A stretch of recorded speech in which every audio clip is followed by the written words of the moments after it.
네, 여러분 안녕하세요. 오늘은 2019년 7월 전국연합학력평가 고3 문제의 13번, 14번 문제를 같이 보도록 하겠습니다. 여기 13번, 14번을 보면은 여기 있는 지문이 굉장히 길고요. 또 우리가 어려워하는 규칙 활용, 불규칙 활용에 대한 지문이 실려 있고요. 13번은 현대 국어의 관점에서 이것을 살펴보는 것이고 14번 같은 경우는 중세 국어와 현대 국어를 비교해서 그 관련 내용을 보는 것입니다. 물론 본문의 내용은요, 중세 국어의 내용도 같이 실려 있습니다. 자, 그러면 지금부터 지문을 함께 보도록 할게요.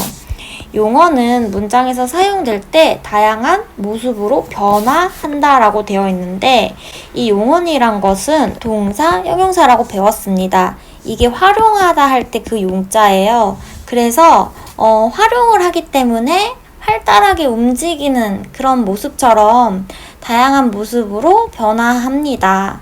이때 변하지 않고 고정된 부분을 어간이라 하고 그 뒤에 붙어서 변화하는 부분을 어미라고 한다라고 하는데 이 부분 여러분들이 기초 개념에서 굉장히 많이 나왔을 텐데요. 예를 들면 가다라고 했을 때 우리는 기본형이 가다이지만 가고, 가니, 가서 이런 식으로 활용을 하죠. 그래서 이렇게 변하지 않는 뿌리 부분이 바로 어간이고 이렇게 뒤에서 변하는 부분이 어미인 것입니다. 그래서 어간에 가는 뿌리 간이고 어미에 미는 꼬리 미자를 씁니다. 어간에 다양한 어미들이 결합하는 것을 뭐라고 한다? 활용이라고 한다. 그래서 용어는 유일하게 활용하는 품사죠. 그래서 우리가 품사에서 가변어로 분류를 해가지고 따로 배웁니다. 가변어가 아닌 것들은 불변어였죠. 자, 예를 들면 씻다처럼 활용할 때 어간이나 어미의 기본 형태가 유지되거나 이것은 무엇이냐면 활용을 한번 해보면 됩니다. 씻다, 씻고, 씻어서처럼. 그러면 여기 같은 경우는 이 어간과 어미가 기본 형태가 변하지 않아요. 자, 이런 기본 형태가 유지되는 것이 또 규칙 활용이고요. 자, 쓰다 같은 경우를 보면요. 쓰다 할 때는 쓰로 쓰지만 쓰 다음에 어가 붙으면 우리가 써로 합니다. 그런데 이 같은 경우는요. 의가 모음어미 앞에서 탈락하는 것이 기본 활용이기 때문에 이런 의탈락 같은 경우는 그 현상을 일반적인 의문 규칙으로 설명이 됩니다. 왜냐하면 같은 환경에서도 의가 탈락하기 때문이에요. 그래서 이렇게 기본형이 그대로 유지되거나 아니면 탈락하더라도 그것을 일반적인 규칙으로 설명할 수 있으면 그것을 규칙 활용이라고 합니다. 여기까지는 여러분들이 쉽게 이해할 수 있을 텐데요. 문제는 뭐냐면 우리가 공부를 해야 되는 바로 이 부분입니다. 여기 같은 경우 보면은요, 반면 특정한 환경이나 조건에서 불규칙적으로 어간이나 어미의 형태 변화가 일어나는 것을 불규칙 활용이라 하고요. 여러분들이 정말 말 그대로 이게 불규칙적으로 일어나기 때문에 이 부분은 개념의 이해와 또 그에 해당하는 예시를 잘 알아볼 필요가 있습니다. 불규칙 활용은 여러 가지가 있는데요. 자, 여기 디귿 불규칙, 그 다음에 시옷 불규칙, 그 다음에 비읍 불규칙, 그 다음에 우 불규칙이 있고요. 그 다음에 여 불규칙, 그 다음에 히읗 불규칙이 있습니다. 이 불규칙 활용은 또 어떻게 분류가 되냐면 여기 앞에 부분 어간이 변하는 어간 불규칙이 있고 그 뒤에 부분 어미가 변하는 어미 불규칙이 있고요.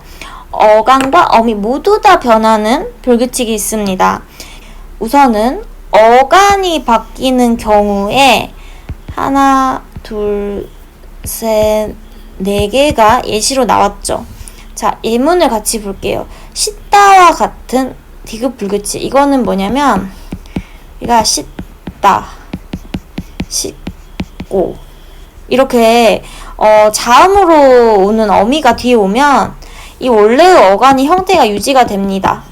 그런데 어가 오면은 우리가 어가 아니라 어떻게 돼요? 싫어 이렇게 표현을 하죠. 그래서 이삿짐을 실어서 뭐 이런 식으로. 그래서 이 같은 경우는 디귿이 리을 받침으로 변하기 때문에 여기서는 어간이 바뀐다 해서 디귿 불규칙이 되는 거예요. 자, 그 다음에 졌다와 같은 경우 볼게요. 자, 졌다와 같은 경우도 졌다, 졌고 여기까진 괜찮은데요. 우리 어를 붙이면 저어로 되죠. 자, 이 같은 경우도요. 여기 있는 어간의 시옷이 어떻게 된다? 탈락한다. 그래서 자음으로 되는 어미와 모음으로 오는 어미가 왔을 때 이렇게 불규칙적으로 규칙이 없는 거죠. 그렇게 탈락하는 것을 불규칙이라고 합니다. 그 다음에 돕다 같은 경우는요. 돕다, 돕고 여기까지 괜찮은데 도와 이런 식으로 바뀝니다. 비읍이 오, 우로 바뀌는 형태를 우리가 살펴볼 수 있고 이것 같은 경우를 비읍 불규칙이라고 합니다. 그 다음에 푸다와 같은 우 불규칙은 뭐냐면 우리가 푸다, 푸고 근데 어가 오면은 퍼로 바뀌어요. 그래서 우가 탈락돼 버리죠. 자, 이런 불규칙이 바로 어간에 대한 불규칙이고 어미가 바뀌는 불규칙에 여 불규칙이 여기서 나왔지만 그 외에도 러 불규칙이라든가 거라 불규칙이라든가 너라 불규칙이 또 있습니다. 근데 이 지문에서는 여기 여 불규칙만 나왔네요. 자, 여 불규칙은 하다와 같은 동사의 경우 하다, 하고, 하니 이런 식으로 하가 쓰이는데 어미 아가 붙은다고 했을 때 가, 뭐 이런 거, 이런 거 있잖아요. 이런 것들은 모음 조화에 따라서 양성이면 음성이면 이런 식으로 활용이 됩니다. 하가 어간이 되면은 아가 아니라 여가 돼요. 그래서 이런 것들을 보고 여라는 이 어미만 바뀌었잖아요. 여기서는 어간은 그대로인데 그래서 어미가 바뀌는 불규칙이라고 합니다. 그 다음에 파라타 같은 경우는요. 우리가 파라타 그 다음에 파레서 이런 식으로 활용을 합니다. 이 파레서 같은 경우는요. 어간의 파락과 어미의 아서가 결합이 된 거거든요. 근데 이게 파래서가 돼버렸으니까 여기 있는 어간도 바뀌고 뒤에 있는 어미도 바뀌어서 어간과 어미가 모두 바뀌는 불규칙으로 볼 수 있습니다. 이런 불규칙은 딱 한 가지 히읗 불규칙만 있습니다. 이게 바로 우리가 언젠가는 배웠을 그런 현대국어의 불규칙입니다. 그 다음에 우리가 중세국어를 배우는 이유가 바로 이렇게 현대국어의 활용을 봤을 때 이게 어떤 원리로 어떤 역사로 이렇게 이어져 왔는지를 배우는 거라고 했잖아요. 중세국어에서도 단모음과 단모음이 결합할 때 하나의 모음이 탈락하는 현상이 일어나요. 사실 모음과 모음이 오면 모음은 두 개 다 울림소리이기 때문에 둘 다 쉽게 발음돼서 중첩이 됩니다.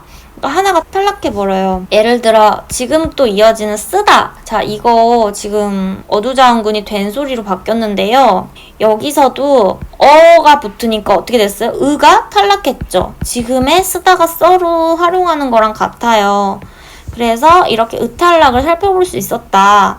또한 중세국어에서 시다의 어간이 자음으로 시작하는 어미에서는 쉿 이렇게 기본 형태를 하지만 모음으로 시작하면 실로 바뀌었대요. 그러니까 지금이랑 똑같이. 그래서 이런 과정이 현대국어의 디귿 불규칙으로 이어진다는 거예요.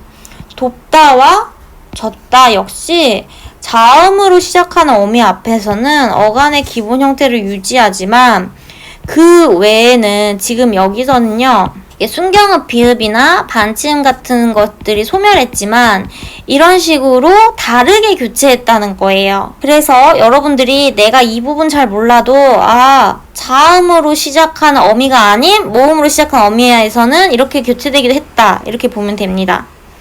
이러한 교체는 순경은 비읍이 또는 같은 모음 앞에서 우로 변화하거나 자, 순경읍 비읍이 우로 변화했다는 걸 보여주고요.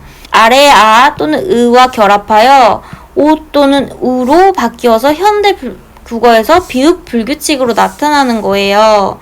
그래서 여기 위에서 우리가 비읍 불규칙 보면은요, 돕다가 도와 이런 식으로 변했을 때 원래 돕아가 되는 거잖아요. 근데 여기 있는 비읍이 오우로 바뀌었기 때문에 도오우로 바뀌고 아가 오는 거죠. 근데 여기서는 도기 때문에 양성을 따서 이 부분을 선택해서 와가 되는 거고 이렇게 된 거잖아요. 그래서 지금의 비읍 불규칙은 사실은 중세국어에서는 이 순경은 비읍이 쓰였는데 순경은 비읍이 소멸되면서 오우로 바뀌었기 때문에 지금은 이런 형태가 되는구나 알 수 있습니다. 그래서 예전에는요 이런 식으로 썼다는 거예요. 근데 이게 오우로 변해서 이렇게 된 거죠. 자, 그리고 이 반치음은 소실됐다는 건 없어졌다는 거예요. 현대국어에서 시읍 불규칙으로 나타난다. 그래서 여러분들이 짓고 이거를 원래는 이런 식으로 중세 때는 썼지만 이게 그냥 사라졌으니까 굳이 안 쓰고 이런 식으로 쓰는 거죠. 또한 어간이나 어간의 일부인 지금으로 따지면 하에 모음으로 시작하는 어미가 결합할 때 아가 아닌 뭐라고 나타났어요? 야가 됐어요. 그래서 원래 다른 말 같으면 이런 건데 중세 때는 야로 했다는 거죠. 그리고 이게 야가 지금은 여가 돼서 여 불규칙으로 이어진다는 거예요. 그래서 여러분들이 이 부분 봤을 때 당황스럽거나 내가 모르는 내용인데 생각할 수 있지만 결국엔 설명을 따라가 보면 예전에는 이런 식으로 쓰였던 것들이 지금 현대국어에 영향을 줘서 그 흔적으로 그대로 문법 체계가 유지되고 있다라는 거를 생각하면 되고, 중세국어란 게 진짜 좀 신기하기도 하고, 우리가 아무리 많은 시간이 흘렀어도 어휘체계가 같기 때문에 또 한글의 위대성이라든가 역사성을 배울 수 있는 것입니다. 그래서 13번을 한번 보면은요, 보기는 윗글을 바탕으로 용언의 활용에 대해 탐구한 내용이다. 기억부터 디귿에 들어갈 말로 적절한 것은 인데요. 자, 여기 용언의 활용 양상 보이고 탐구 자료에 이런 자료들이 나왔죠.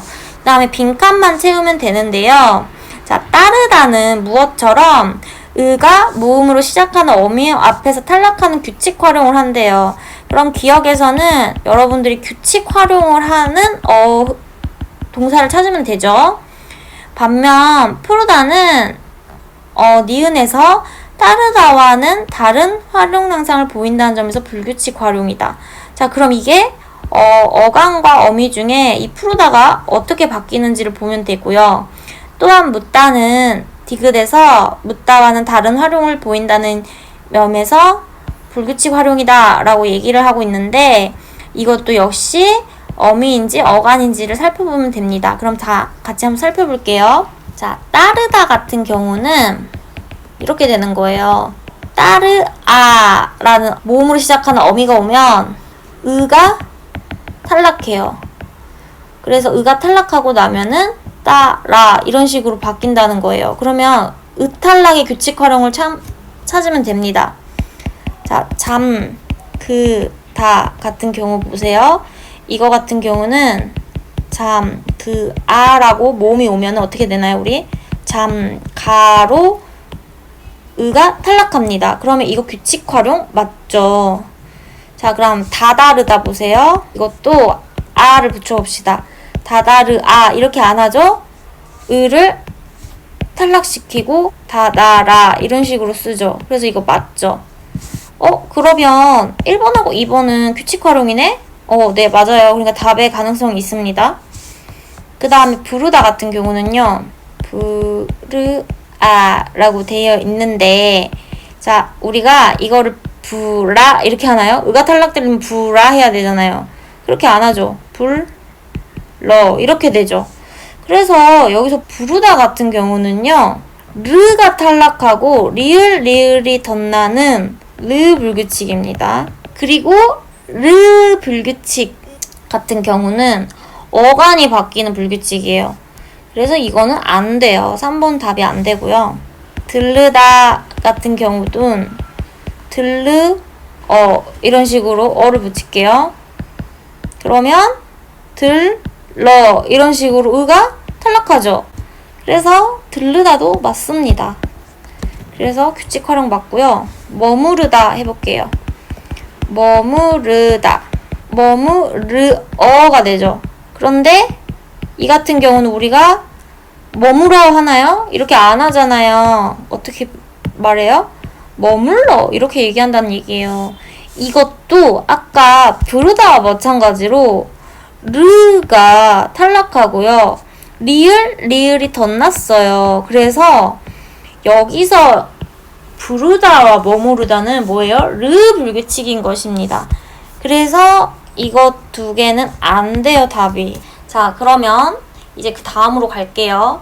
푸르다는 니은에서 따르다와는 다른 활용 양상을 보이는데, 자, 이거 푸르다, 푸르고 이렇게는 되는데요. 푸르어라고 모음 어미를 붙이면 우리 이거 어떻게 하냐면요. 푸르러서 이런 식으로 발음을 하죠. 이런 식으로 쓰죠.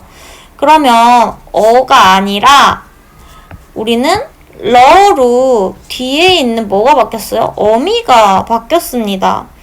그래서 뒤에 나타나는 것은 따르다 같은 경우는 어간의 의가 탈락한 현상이고 어미는 아가 그대로 남아있다면 푸르러 같은 경우는 어간이 그대로 남아있고 어미가 어에서 러로 바뀐 거죠. 그래서 이거는 니은에 들어갈 말은 어미입니다. 또한 묻다는 여기서 ask 질문하다라는 것이거든요. 이거는 bury 흙에 묻는 것을 얘기해요. 다른 활용 양상을 보인다는 것은 이거죠. 우리 묻다 같은 경우는 ask의 경우에서는 어를 붙이면 물어가 돼요. 그러면 이 같은 경우는 나눠보면 어미가 아닌 뭐가 바뀌어요? 어간이 바뀌죠. 그래서 이것 보고 뭐라 그랬어요? 디귿 불규칙 활용이라고 했잖아요. 그래서 정답은 4번이 되는 것입니다. 자, 그래서 여러분들이 이거 답을 4번으로 도출할 수 있었고요. 그 다음 이제 14번 같이 한번 보도록 할게요. 14번 같은 경우는 윗글을 바탕으로 보기를 이해한 내용으로 적절하지 않은 것입니다. 이렇게 중세국어 나오면 좀 당황하는 경향이 있는데 천천히 보면 답은 쉽게 도출이 됩니다. 가의 지저는 짓다의 어간이 모음으로 시작하는 어미 앞에서 짓으로 교체되는 현상을 보여주는군 이라고 했어요. 그래서 현대국어는 이걸 그대로 해석하면 부처를 얘기하고 부처의 덕을 노래로 지었다 이런 얘기 이런 식으로 되죠. 제가 여기에서 나왔잖아요. 이 반치음이 소실됐고 여기 위에서도 모음으로 시작하는 어미 뒤에서는 불규칙 활용을 한다고 했죠. 자, 그래서 여기서 우리가 추론할 수 있는 것은 이것이 소멸됐고 그 다음에 사실 이거는 이어적기로 연음된 거라서 분처라면 짓이라는 어간에 어가 결합한 짓어가 되는 거예요. 그러면 모음 앞에서는 이 형태를 썼군. 근데 이게 소멸됐으니까 지금 이 형태군. 이거를 확인을 할 수가 있습니다. 그 다음에 가의 인생 즐거운 뜻이는 인생 즐거운 뜻이 이런 식으로 바뀌었는데 여기 한번 보세요. 즐겁다의 어간이 모음으로 시작한 어미 앞에서 즐겁로 교체되는 현상을 보여주는군 이라고 했는데 즐겁다의 어근이 뭐겠어요? 즐겁이잖아요. 근데 모음으로 시작하는 어미에서는 여기 위에 보면 알겠지만 이렇게 자음으로 시작하는 어미 앞에서는 어간의 기본 형태를 유지하지만 그 외의 경우에는 이미 반치음과 마찬가지로 이 경우도 같이 나오죠. 무가 또는 어에서 반모음 오로 변화한다고. 그래서 모음으로 왔을 때는 이런 형태를 가졌던 거예요. 그래서 뭐 이런 식으로 썼던 거죠. 근데 이게 연음을 하니까 이런 식으로 표기가 된 거예요. 이 순경음 비읍이 오로 변했죠. 그래서 지금은 이게 거니까 음성이니까 오가 아닌 우를 쓰면 즐거운 이런 식으로 변하고 여기에 음가가 없는 이응을 넣어주면 되죠. 그래서 모음으로 시작하는 어미 앞에서 즐거움으로 교체되는 현상을 보여주는군. 이거 맞습니다. 그 다음에 가의 지어가 나의 지어로 나타나는 것은 방금 설명했죠. 반침은 소실됐다. 그 다음에 가의 즐거운이 나에서 즐거운으로 나타나는 것은 자 순경어 비읍이 탈락한 결과라고 했는데 여러분들이 이것만 보면은 자 어떻게 보여요? 이 비읍이 없어져서 마치 이응이 된 것 같잖아요. 근데 그게 아니라 여기 아래의 오우를 생각을 해줘야 됩니다. 오우로 뭐라고 됐어요? 오우로 바뀌었다고. 여러분 우리 교체랑 탈락은 다르죠. 그래서 여기서는 이제 탈락이 아니라 오우로 교체되었다이기 때문에 답이 4번이 되는 거예요. 그 다음에 5번 볼게요. 가의 변하야와 나의 변하여는 모두 활용을 할 때 어미의 기본 형태가 달라졌다. 자 여기서도 이렇게 하에 모음으로 시작하는 어미와 결합할 때 어미가 야로 나타난다고 했으니까 중세 때도 이거는 야가 나오는 어미 불규칙이었고요. 그 다음에 변하여 같은 경우도 마찬가지예요. 변하다, 변하고 이렇게 자음일 때는 괜찮지만 원래 변하 이래야 되잖아요. 근데 하가 어간으로 올 때는 우리 여를 선택합니다. 그래서 이 같은 것을 형태론적 이 형태에서도 한번 다루기도 하는데 모두 활용을 할 때 어미의 기본 형태가 달라진 것 맞습니다. 그래서 14번의 답은 4번이고요. 여러분들이 이렇게 하나하나 차근차근 풀어가다 보면 이 불규칙 활용도 어렵진 않다. 하지만 불규칙 활용을 미리 공부한 사람과 그렇지 않은 사람은 이 문제를 이해하거나 빠르게 푸는 데 문제가 있겠죠? 자, 그래서 오늘 강의 여기까지고요. 다음 시간에 다시 만나요. 좋아요와 구독 꼭 눌러주세요. 안녕.